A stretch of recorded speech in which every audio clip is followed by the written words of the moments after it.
नमस्कार। World meditation day हम सबके बीच में एक बहुत बड़ी प्रेरणा लेके आया है कि जीवन में जो शांति है वो बाहर नहीं बल्कि हमारे अंतरंग में है।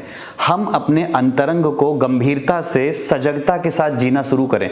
जब हम अपने मन को देखना शुरू करते हैं वहीं से ध्यान प्रारंभ होता है। होता क्या है कि हम मन को रोकना चाहते हैं या दबाना चाहते हैं या परिस्थितियों को रोक देना चाहते हैं। आवश्यकता है कि ध्यान तो आपके जीवन में उठते बैठते चलते फिरते ही बह रहा है। जब हम सजग होकर साक्षी भाव से अपने अंतरंग को देखना शुरू कर देते हैं कि जीवन की ऊर्जा किस दिशा में बह रही, यह जीवन किस दिशा में प्रवाहित हो रहा है, वहीं से ध्यान प्रारंभ होता है।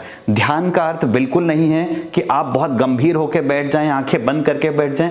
खुली आंखों से सतत अपने आप को देखना, अपने भीतर को देखना और अपने अंतरंग के उस तत्व को प्राप्त करना जिसे महर्षि पतंजलि ने कहा है स्थिरम सुखम आसनम। स्थिरता और सुख से एक आसन में जाके अपने को तत्व प्रत्येक तानता ध्यानम। जब लगातार हमारी वृत्तियां हमारे उद्देश्य और जीवन की तरफ चलने लगे वो ध्यान है। हमारे वेदों ने भी कहा है इस बारे में, देवस्य भर्गा धीमहि। ध्यान करें महामानव बनने के लिए, ध्यान करें सविता के भर को धारण कर ले। आइए ध्यान आप सबके जीवन में सुखप्रद हो, ध्यान आपको ऊंचा उठाए और ध्यान आपके जीवन की सारी समस्याओं से आपको बाहर निकाले, ऐसी प्रार्थना। हर हर महादेव।